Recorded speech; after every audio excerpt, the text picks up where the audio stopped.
Praise the lord. ప్రభునందు ప్రియులారా, బాగున్నారా? దేవుని యొక్క అతి విలువైన పరిశుద్ధమైన నామమును బట్టి ఈ సమయంలో మీ అందరికీ ప్రభు పేరిట వందనాలు తెలియజేస్తున్నానండి. మరి యొక్క సమయంలో మరొకసారి ప్రభు యొక్క సన్నిధిలో నిలిచే భాగ్యాన్ని ప్రభు ఇచ్చారు. అందుని బట్టి నేను దేవునికి కృతజ్ఞతలు చెల్లిస్తున్నాను. రండి, మరి ఈరోజు కూడా ఒక చక్కటి వాక్యాన్ని ప్రభు యొక్క వాక్యపు వెలుగులో మనం ధ్యానం చేసుకుందాం. కీర్తనల గ్రంథము 145వ కీర్తన 18వ చరణంలో ప్రభు యొక్క వాక్యము, యెహోవా తనను నిజముగా మొర్రపెట్టు వారికి అందరికీ సమీపంగా ఉన్నారు అని. మొర్రపెట్టు వారికి అందరికీ అనగా తనకు నిజముగా మొర్రపెట్టు వారందరికీ దేవుడు సమీపంగా ఉన్నాడంట. ప్రభు ఈ వాక్యము ద్వారా మనతో మాట్లాడును గాక. దేవుడు సమీపంగా ఉండే దేవుడు. నిజానికి దేవుడు అంటేనే అదొక పదార్థం, మనకి అందుబాటులో లేనిది అన్నట్టుగా లోకంలో చాలా మంది భావన. అందుకని గతంలో కూడా ఒక పాట ఈ సినిమాల్లోని వినిపిస్తూ ఉంటుంది.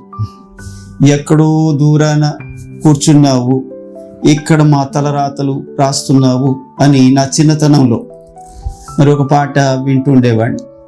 ఆయన ఎక్కడో దూరంగా ఉండే దేవుడని లోకమందంతటా ఒక నమ్మకం.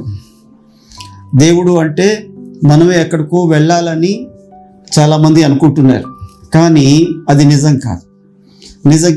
దేవుడు అంటాడు, మొర్రపెట్టు వారికి అందరికీ అనగా తనకు నిజముగా మొర్రపెట్టు వారికి అందరికీ యెహోవా సమీపముగా ఉన్నారంట.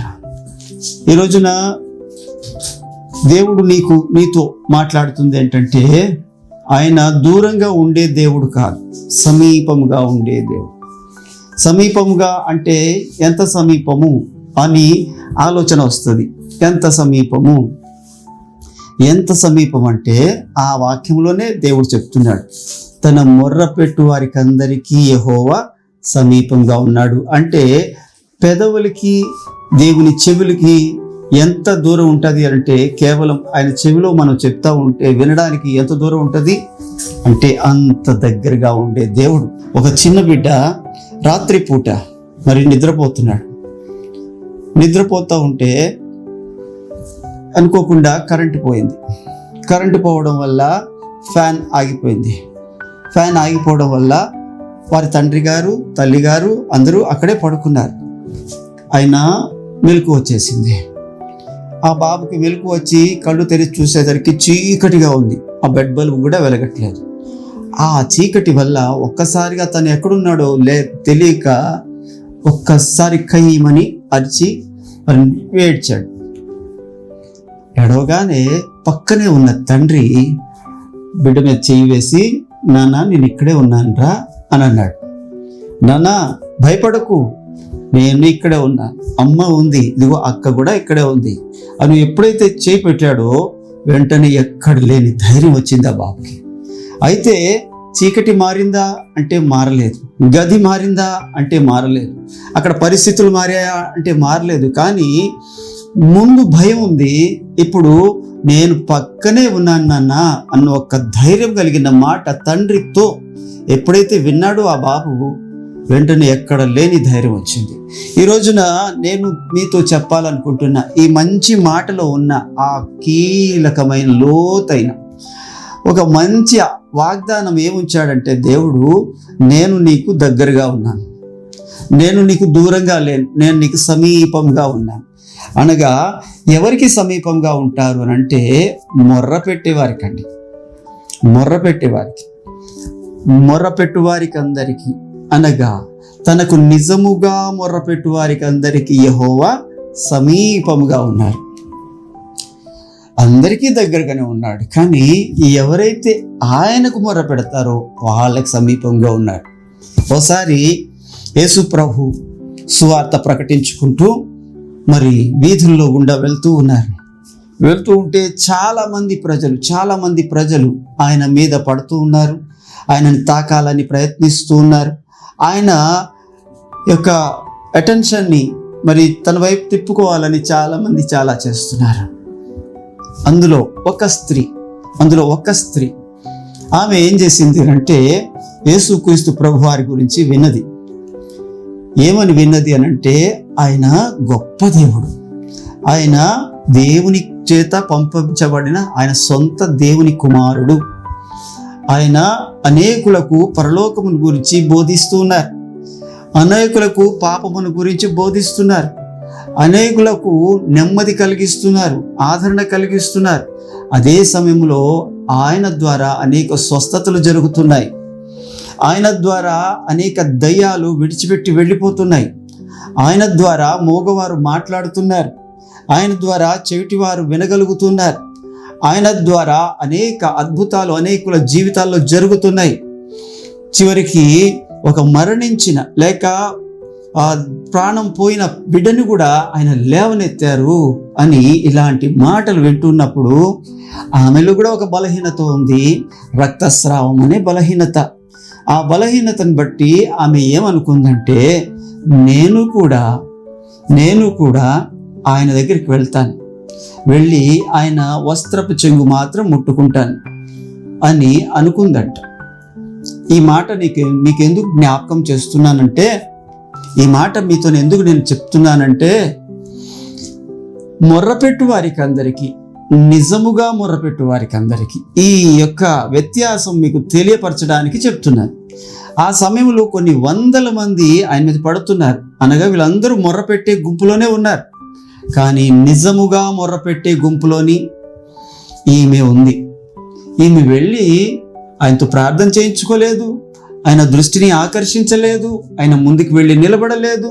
మరి అయితే అవన్నీ కూడా ఆ కాలంలో ఆవిడ వల్ల జరిగే పనులు కూడా కాదు. వెనక తట్టు వెళ్ళి ఆయన వస్త్రపు చెంగు మాత్రం ముట్టుకుంది. వెంటనే ఆమె రక్తపు ధారలు ఆగిపోయాయి. అనగా నేను చెప్పాలనుకుంటుంది ఏంటంటే, నిజముగా మొర్రపెట్టు వారికి ఆయన సమీపంగా ఉంటాడు. నిజముగా మొర్రపెట్టడం అంటే పెద్ద కేకలు వేయడము, బొబ్బలు పెట్టడం కాదు. ఇక్కడ కీర్తనల గ్రంథము 34వ కీర్తనలో ప్రభు అంటారు, నలిగిన హృదయము గల వారికి యెహోవా ఆసన్నుడు, వీరికి నలిగిన హృదయము ఆయనకి ఇష్టము. ఎక్కడైతే నలిగిన హృదయం కలిగి ప్రభువుని ప్రార్థిస్తారో, లేక మొర్ర పెడతారో, లేకపోతే ఆయనను గోజాడతారో, వారికి దూరంగా ఉండే దేవుడు కాదు. ఒకసారంట ఒక ఆయన మరి ప్రయాణం చేస్తున్నాడు. ఆ దేశంలో చాలామంది దేవతలు ఉన్నారు, దేవీ దేవతలు ఉన్నారు. మన భారతదేశంలో ఎలాగైతే మరి దేవీ దేవతలను ఆరాధిస్తారో, ఆ దేశంలో కూడా అలాగనే మరి అనేక దేవతలను ఆరాధించే క్రమం ఉంది. ఆ క్రమాన్ని బట్టి మరి అందరూ అన్ని దేవతల్ని కూడా ఆరాధించేవారిగా ఉన్నారు. అయితే ఒక ఆయన మరి నదిలో ప్రయాణం చేస్తుండగా మరి ప్రయాణంలో ఆయనకు ఒక సుడిగుండం వచ్చినప్పుడు తన పడవ అందులో మునిగిపోవడానికి సిద్ధపడుతూ ఉన్నప్పుడు ఆయనకు తెలిసిన దేవతలు అందరి పేర్లు వరుస పెట్టేశాడు. ఆ దేవుణ్ణి పిలుస్తున్నాడు, ఈ దేవుణ్ణి పిలుస్తున్నాడు, ఆ దేవుణ్ణి పిలుస్తున్నాడు, ఈ దేవుణ్ణి పిలుస్తున్నాడు, అందరినీ పిలుస్తున్నాడు. ఆ దేవుళ్ళు అనుకుంటున్నారంట అదిగో ఆయన పిలిచాడు కదా, ఆయన వెళ్తున్నాడు. ఈయనేమనుకుంటున్నాడంటే అదిగో ఆయన పిలుస్తున్నాడు కదా అని ఈయన అంటున్నాడు. అలాగా ప్రతి ఒక్కరూ వాళ్ళు పిలుస్తున్నారు కదా అని వీళ్ళు పిలుస్తున్నారు కదా అని వీళ్ళు ఎవరూ వెళ్ళలేదంట. అప్పుడు ఆయన అన్నాడంట, నిజమైన దేవుడు ఎవడైనా ఉన్నాడా? నిజంగా ఆదుకునే దేవుడు ఎవరైనా ఉన్నారా? ఉంటే దయచేసి నన్ను ఈ ప్రమాదం నుండి కాపాడండి, ఈ సుడిగుండం నుండి కాపాడండి అని గట్టిగా మొర్రపెట్టాడంట. నిజముగా వచ్చిందంట లోపల నుంచి. ఆ మాటలోని ఒక మాట అన్నాడు, నిజముగా దేవుడు అనేవాడు ఉన్నాడా? ఆ మాట నిజమైన దేవునికి చేరిందంట. ఆయన వచ్చి ఆయన ఆదుకున్నాడంట.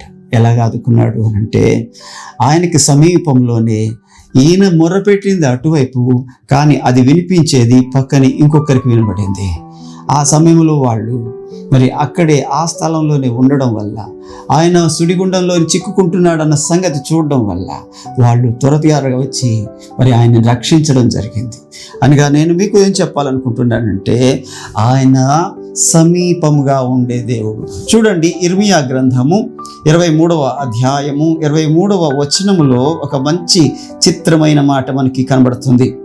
నేను సమీపము నుండి దేవుడను మాత్రమేనా, దూరము నుండి దేవుడు కానా అంటే, ఆయన సమీపముగా ఉంటాడు, అదే సమయంలో దూరంగా ఉండే దేవుడు కూడా. ఆయన ఎవరికి దూరంగా ఉంటాడు అని అంటే, ఇదిగో దేవుని యొక్క వాక్యం చెప్తుంది. సామెతల గ్రంథము 15వ సామెత 29వ వచనములో, భక్తిహీనులకు యెహోవా దూరస్తుడు, నీతిమంతుల ప్రార్థన ఆయన అంగీకరించును. దేవుని యొక్క వాక్యం చెప్తుంది, భక్తిహీనులకు ఆయన దూరంగా ఉంటాడంట. భక్తి లేని వారికి, ఆయన యందు విశ్వాసము లేని వారికి, భక్తి అంటే ఆయన యందు నమ్మకం, ఆయన యందు విశ్వాసం.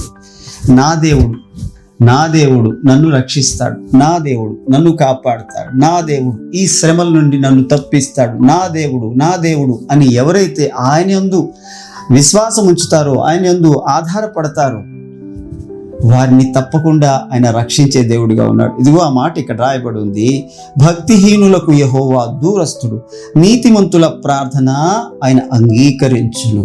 ఎవడైతే నీతి కలిగి ఉంటాడో, నీతి అనగా విశ్వాసం. అబ్రహాము దేవుని నమ్మెను, అది అతనికి నీతిగా ఎంచబడెను.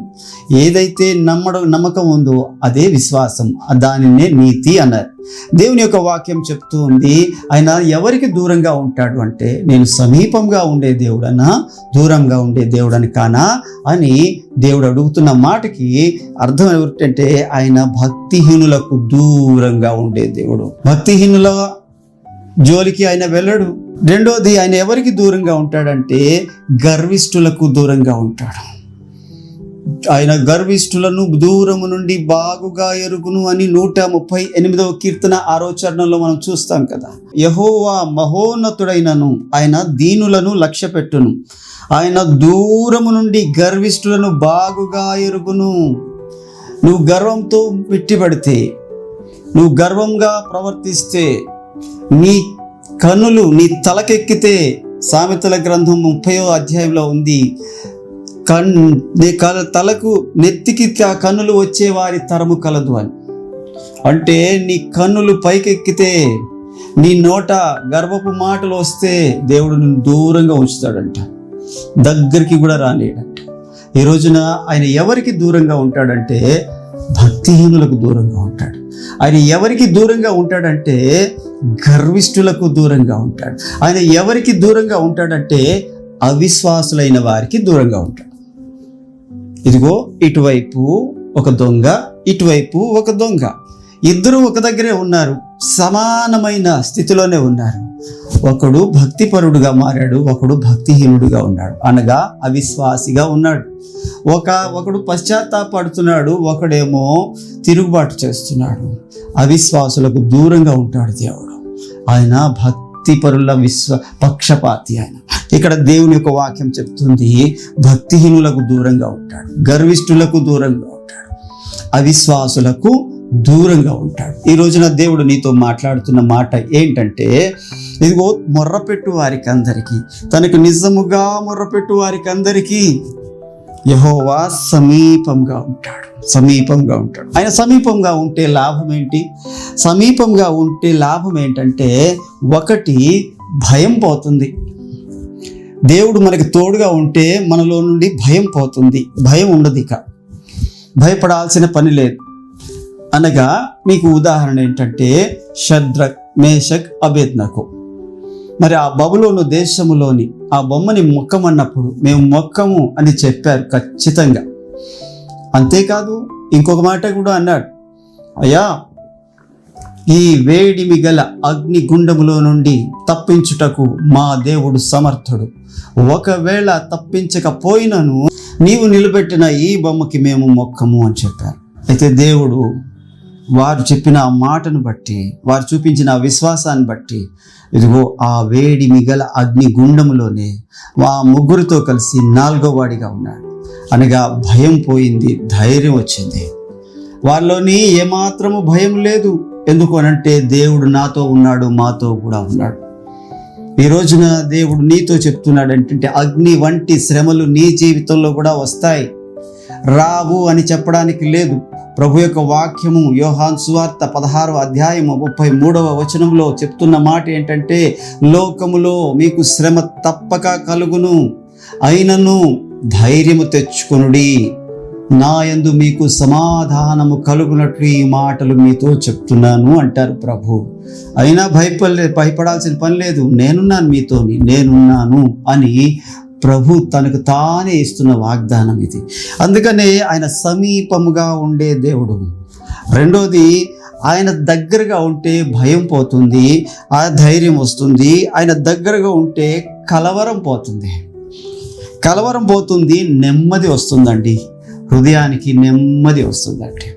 ప్రభు యొక్క వాక్యం చెప్తుంది, ఎవని మనసు నీ మీద ఆనుకొనునో వానిని పూర్ణ శాంతి గలవానిగా నీవు కాపాడేదవు అని యెషయా గ్రంథం 26వ అధ్యాయం 3వ వచనంలో మనం చదువుతాం. దేవుని యొక్క ఆ వాక్యంలో చెప్పబడుతున్న ఈ మాటను బట్టి దేవుడు అంటాడు, నీలో ఏ కలవరం ఉన్నా ఈ సమయంలో, ఏ విషయమై కలవరపడుతున్నా, నీ బిడ్డల విషయం కలవరపడుతున్నావా, నీ ఆరోగ్యం విషయం కలవరపడుతున్నావా, లేక నీ ఆర్థిక విషయమై కలవరపడుతున్నావా, ఏ విషయమైనా సరే దేవుడు నీకు సమీపంగా ఉన్నాడు, పక్కనే ఉన్నాడు. ద్వితీయోపదేశకాండములో ఒక మాట మనం చూసినప్పుడు, ద్వితీయోపదేశకాండము 4వ అధ్యాయము 7వ వచనం, ఏలయనగా మనము ఆయనకు మొర్ర పెట్టునప్పుడల్లా మన దేవుడైన యెహోవా మనకు సమీపంగా ఉన్నట్టు మరి ఏ గొప్ప జనమునకు ఏ దేవుడు సమీపంగా ఉన్నాడు. చూసారా, ఈ మాట ఎవరు చెప్తున్నారు అని అంటే భక్తుడైన మోషే చెప్తున్నారు. ఈ మోషే ఇస్తున్న సాక్ష్యం ఏంటంటే, ఏలయనగా మనము ఆయనకు మొర్ర పెట్టినప్పుడల్లా మన దేవుడైన యెహోవా మనకు సమీపంగా ఉన్నట్టు మరి ఏ జన్మనకు ఏ దేవుడు సమీపంగా ఉన్నాడు? లేడు. ఎవరికి ఏ దేవుడు కూడా సమీపంగా లేడు. మన దేవుడంట మనకు సమీపంగా ఉన్నాడు అని చెప్తున్న మోషే దేన్ని బట్టి చెప్తున్నాడు అంటే, మోషే భయపడ్డాడు.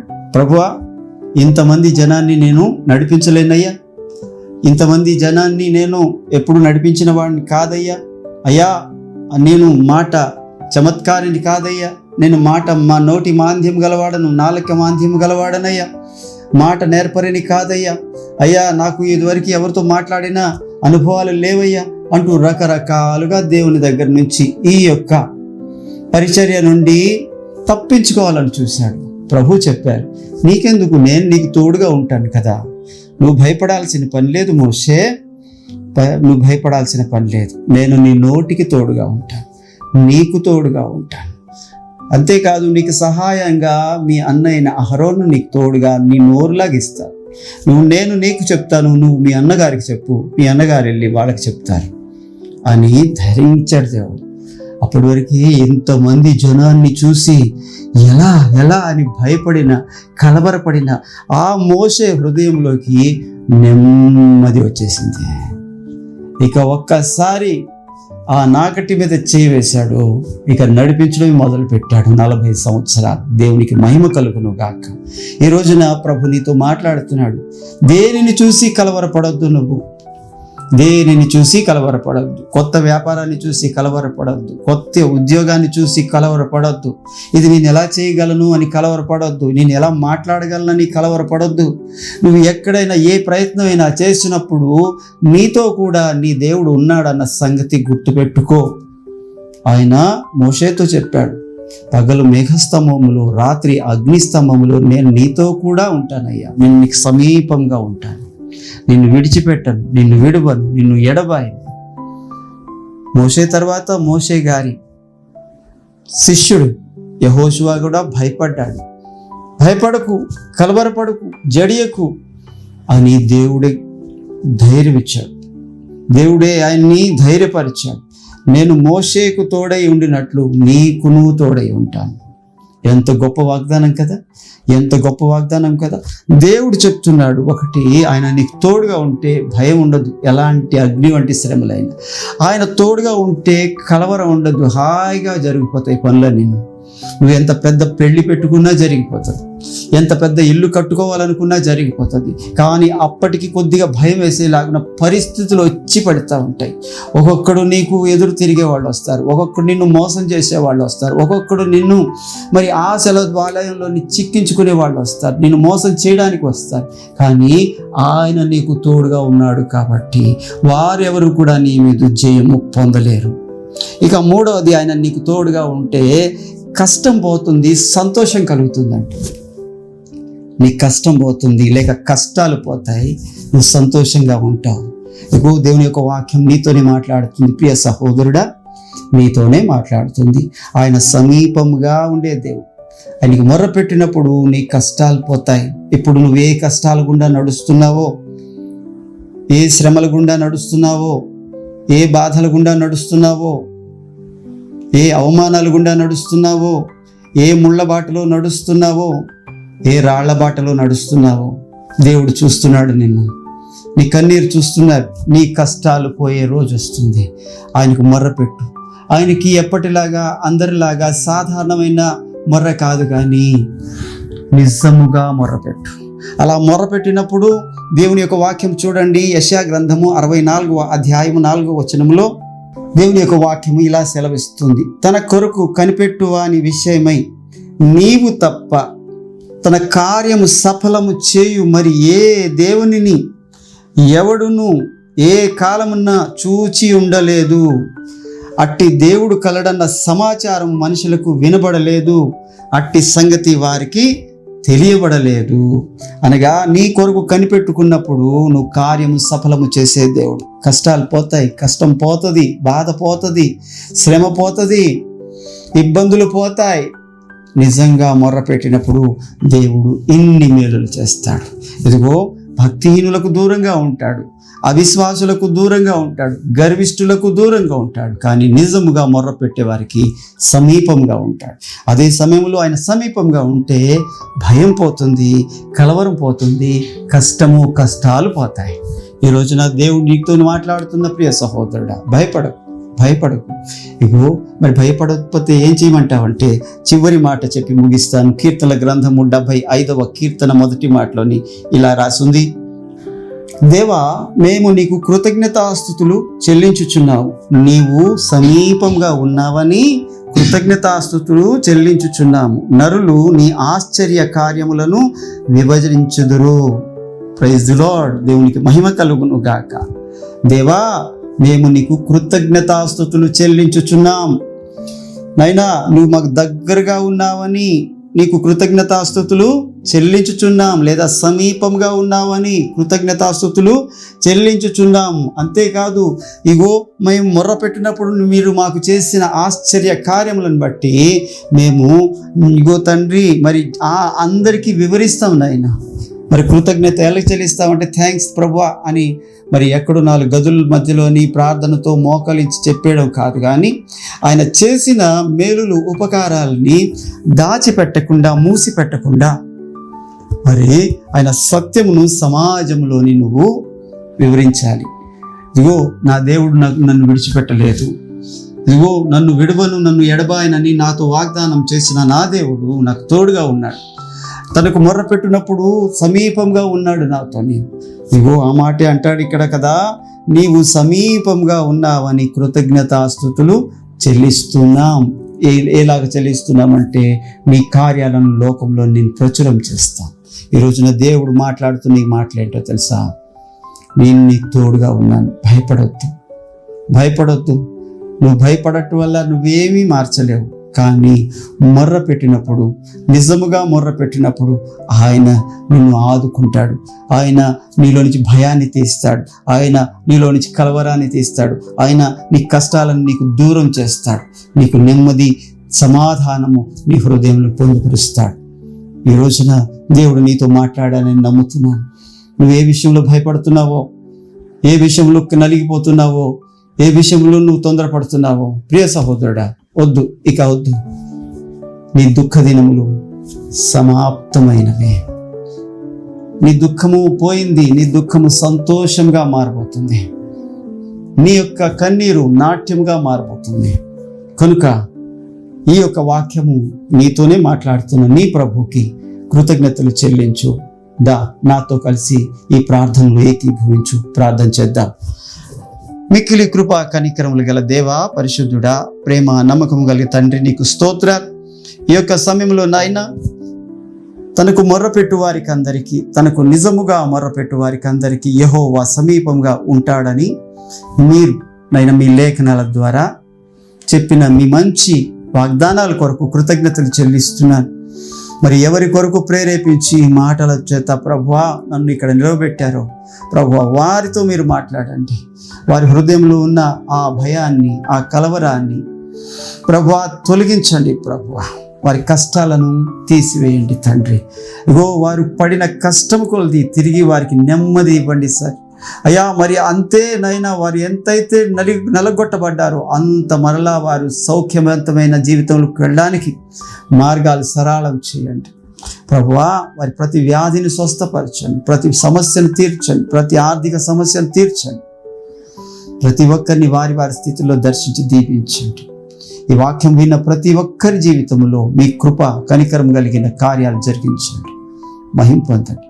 యేసు నామములో అడుగుతున్నాను తండ్రి, ఆమేన్. ప్రైజ్ ది లార్డ్ అండి. అందరికీ వందనాలు. మీరు మరి ఎప్పటిలాగానే ఈ యొక్క ఛానల్ని లైక్ చేయండి, షేర్ చేయండి. ఈ ఛానల్ని ఒకవేళ సబ్స్క్రైబ్ చేసి ఉండకపోతే సబ్స్క్రైబ్ చేయవలసిందిగా ప్రభు పేరిట మనవి చేస్తున్నాను. Praise the lord. ప్రభు దీవెనలు మీకు కలుగును గాక. ఆమేన్.